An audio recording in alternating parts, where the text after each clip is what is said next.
everybody. Whew. Welcome back to my YouTube channel. My name is Tsakfatso Kekana, for those who don't know me. If you're here for the first time, welcome. And if you are a returning subby, hey there. I'd like to say please subscribe, please like, please comment, and most definitely please share with everybody that you know and that you love. Today I'm coming to you barefaced, ready for it all. I'm here to tell you about my journey in pregnancy. So I'm gonna tell you about my first pregnancy and I'm gonna tell you about my second pregnancy. All right. So with my first pregnancy, sorry guys, I'm gonna be using this notebook of mine.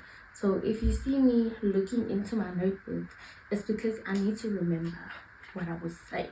Okay, I need to remember what I was saying, and so that I don't lose my train of thoughts. Okay, so how I found out I was pregnant.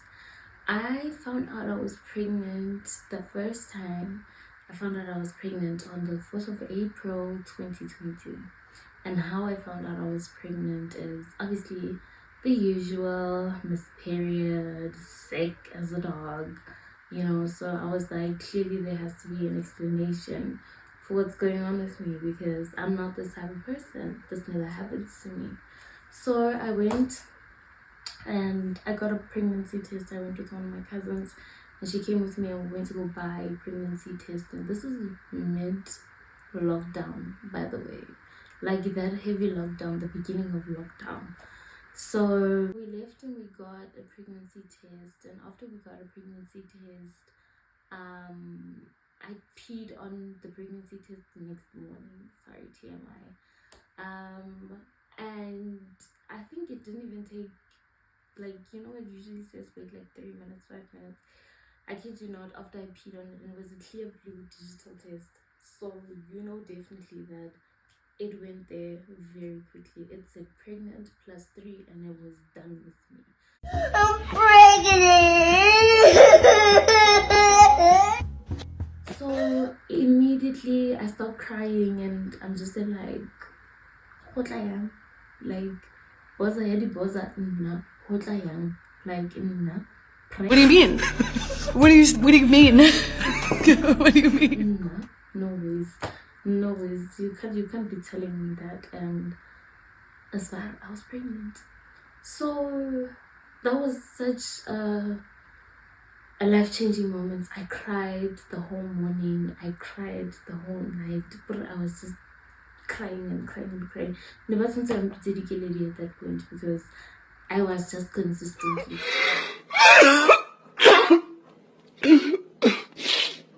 You understand me? And into the pregnancy, that beginning, that first trimester, it was horrible. It was so horrible. Oh my god, I was constantly sick. Everything smelled like a wet dog or a wet cat. I just couldn't understand it, And with my second pregnancy, I found out I was pregnant on the 25th of September 2023. So I found out I was pregnant that time, and funny enough, this time when I found out I was pregnant, yes, I did cry. Of course I cried. Of course I cried, but it was such a different experience. Now at least I have the partner that I need. I have the full support that I needed from the beginning until now, and fortunately I had that. So I was just grateful. I was just like, okay, wow. And funny enough, every single time I felt pregnant, I mean, it's not even funny, it's just realistic, but I used to think that I was very infertile because I have endometriosis and PCOS, right? So it didn't click to me that I can possibly have kids, And every single time I felt pregnant was when I decided to say, you know what, I'm stopping my birth control. it's just doing too much now. Like, I have those moments where I just can't take birth control anymore. I can't do it. I can't do it. So I usually take a break from it. And every single time I've tried taking a break from it, I just end up with a baby. And I think the same thing happened with my second pregnancy, where I was sick as a dog. I was sick as a dog. And the second trimester, the first one with my first pregnancy, the second trimester. Okay, with my first pregnancy, I'm just gonna put it out there, I was constantly sick until the end. So for me personally, pregnancy is not a cute thing. It's not cute. It's not pretty, because I was sick as a dog 24/7, and I was in and out of the hospital, and I had complications with my first pregnancy. I had so many complications. At one point, the baby wasn't crying anymore. At one point, kind of what happened. The baby wasn't growing anymore. Yes. And then, with me as well, I constantly had like bladder infections, UTIs. I went into labor early. I went into labor at 32 weeks, if not 31. 32 weeks, if I'm not mistaken. And I stayed in the hospital for quite some time. And this happened after my baby shower, funny enough. My baby shower happened, and after my baby shower, actually, my baby shower happened, and the weekend after my baby shower, my water broke. And after my water broke, I went to the hospital, and they gave me steroids on steroids on steroids on steroids on steroids, so that the baby's lungs can be developed when he's born, right? And yeah, his birth was just something indescribable, because I woke up one morning and the doctor came to me, and she literally said to me, we can't stop your contractions anymore, and you're just gonna have to be an emergency C-section. Like, you need to go in for a C-section like today, as in like, you need to stop eating, this is your last meal, and a few hours later we'll be in to fetch you. That time I'm alone, my mother's not there, my father's not there, nobody's there. This is during COVID. It's like the worst time to be pregnant, worst time to be giving birth to a child. But thank God, my mom was able to come to the delivery room with me, or to theatre. So after I gave birth to my baby, it was such an incredible experience. It was such an incredible experience. I couldn't believe it. I cried more than he did. He didn't even really cry. I'm the one who cried a lot. I cried so much, and I kept asking the doctors, "Is that my baby? Is that my baby? Is that my baby?" And this time around, when I had my baby, because I used the same gynecologist, same hospitals, and everything, and this time around, it was a little bit different with my second born, because the doctor kept constantly talking to me, asking me questions. At first, yes, she was talking to me and stuff, but I had complications with my first pregnancy. So while they were busy stitching me after I saw him, when they were putting everything back into place and stitching me up, I just stopped breathing. Like, I wasn't breathing like normally anymore. And I remember the anesthesiologist, I think that's what you call them, she came and she held my head from the back, and she was like to me, "Sweetie, I need you to breathe." And I was like, "What do you mean I'm not breathing?" And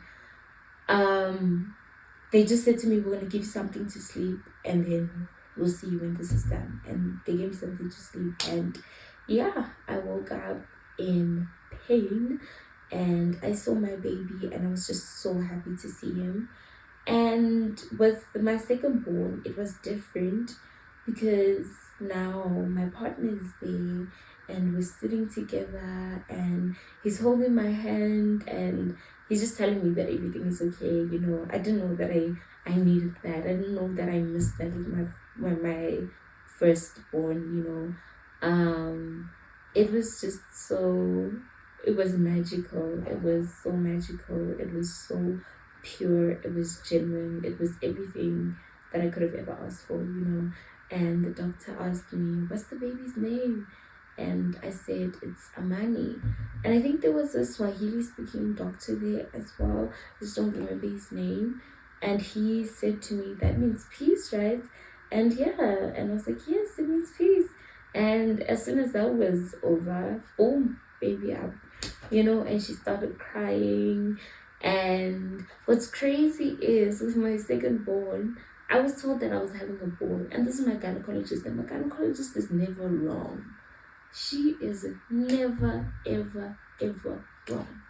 The next thing, boom, it's a girl, you know. Being a girl mom, it's different.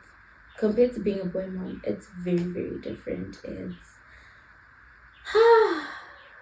I mean, I've changed a lot. Like, I'm trying my best to get rid of the thug in me because my son requires that thug in me, you know, because I don't know, maybe it's because of the size of my body and how short I am, but he really doesn't see me. Like, no, he'll see everything and everyone else but me. No, he's not gonna do that. It's been a lovely 4 years of raising my son. It has been amazing. It has been fruitful. But I'm not gonna sit here and lie to you and be like, go have kids, go have kids. No, no. Do it with the right person.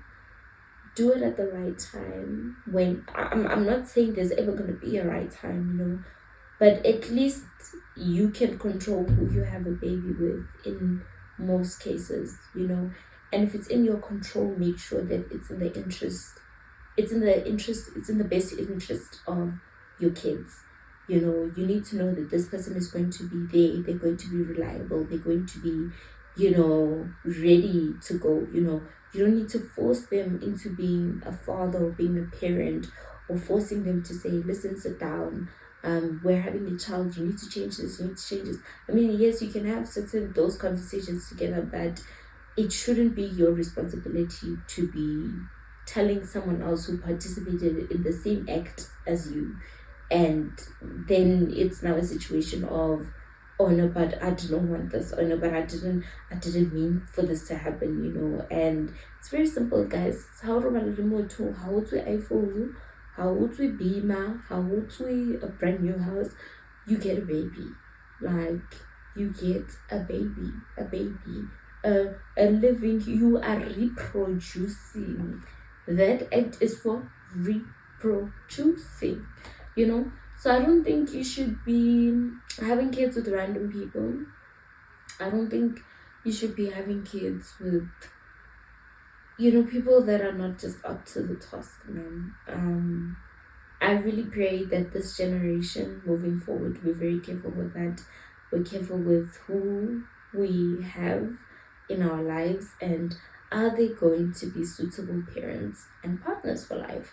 You know, that is a very, very important question to ask yourself. And I just want to tell you that parenting is a lot. Parenting is a lot. You have to learn how to discipline. Guys, let me tell you something. I'm struggling currently with the disciplining area. So if anyone has tips, you know, and stuff to tell me how to discipline my 4-year-old, because, you know, like, he does things, right? Like, he'll do things that are naughty or whatever, but most of the time I get into the state where I have to laugh first. And thing is, if he sees me laughing, he's going to know that the situation is not as serious. But it would be serious, you understand me? It's just that sometimes the things that he does, they catch me off guard. And it's just that, like, oh my goodness, like, I can't believe you did that. And then I laugh, you know. But I'm trying my best now to be, like, straight face and constantly laughing. And I mean, not constantly laughing, like, to be serious and, you know, stern, like, why did you throw that? Why did you do this? I mean, I am like that, but it's just like certain things that he does. They just make me laugh. Like, they make me laugh, and then I have to come back to myself and say, okay, now you need to reprimand him. But I'm trying my best. And my daughter is also showing me some moves. She is actively awakening the gangster in me, because she's testing gravity at all costs, and I'm not ready to go to jail, because this girl, any chance that she gets, she wants to see how far she can go with gravity. And if she falls and she breaks a bone, it's going to be on me, and then I get arrested for such. So she's really testing the gangster in me. I want to speak about postpartum as well. Postpartum is a real thing. Guys, postpartum is a real thing. You need a village. You need a support structure after you have a baby. You need people that are going to actively ask you, are you okay? You need someone that's going to relieve you of constantly holding the baby, constantly breastfeeding, constantly this. So go outside, have some fresh air, breathe, man. Like, you are you before you are a mother, before you are a father. You need to be relieved as a woman. Hore, I need to take a walk. I need to just maybe go to the shop, come back by myself. It's not like your new identity is the baby. Or now every time, everywhere we see you, we have to see the baby. No, guys, please don't be like that as well towards new mothers.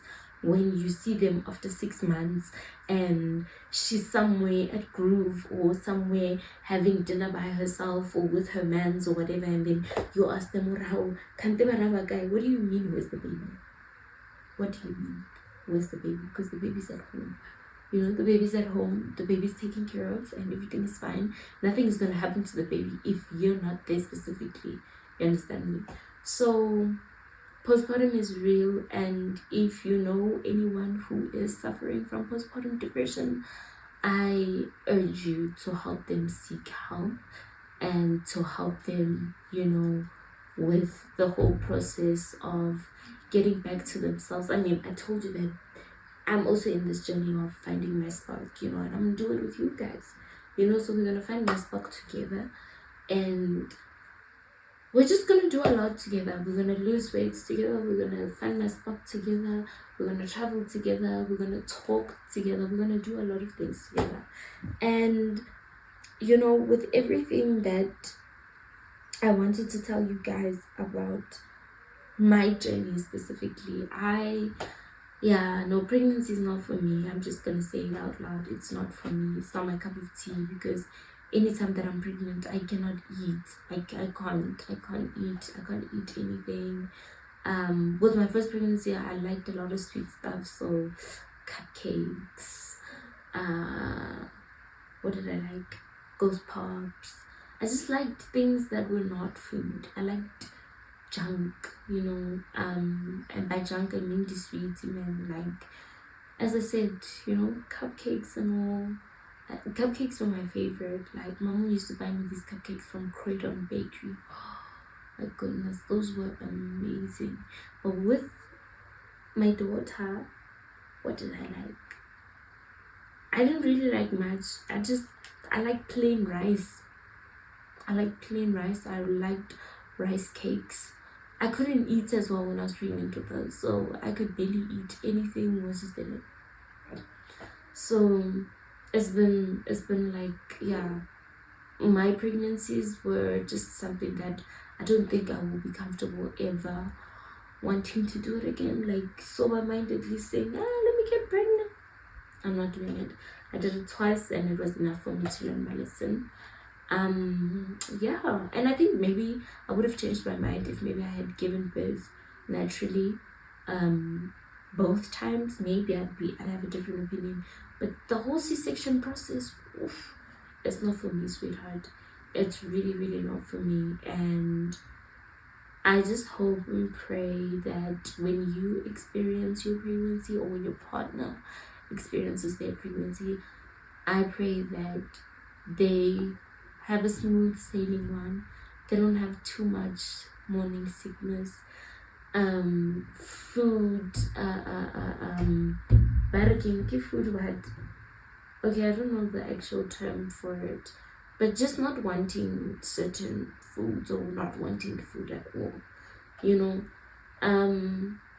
Support them, be there for them, completely support them, be their pillar of strength, because as I said, you need a village for something like this. Like, you need a village, guys. It's not easy to be pregnant, it's not easy to have a child, it's not easy to raise a child. As much as people may glamorize it and make it look pretty and make it look easy, how easy, no, how easy. There's a lot of things that are going to come in between you and your partner. There's things that are going to test you guys. Parenting itself is going to challenge you guys, because what if I believe in this and you don't believe in it, you know? So it's a lot. From me and my 2 cents of the day, which I think I spoke mostly about, thank you for your time today. And initially I had recorded a video, and because I felt so sick, oh guys, I was sick as a dog, and I became sick while I was shooting. Like, I was in excruciating pain and I just couldn't do it anymore. So now I just saw myself that, you know what, I'm gonna have to retake this and restart it all over again. But I appreciate you guys for listening to my story. And can you please do me a solid, right? I need everybody who is watching this video, I need you guys to send me a little DM in my DMs. You can DM me. I don't know whether it's on Facebook or on Instagram. Let me know what kind of content you want to see from me. What you guys would love to hear from me, what you guys love to see from me, and then we can work together from there. You know, then I can do a demand supply situation, you understand? So yeah, thank you so much for your time. I am signing out. Please don't forget to like, comment, subscribe, and share. Bye everybody.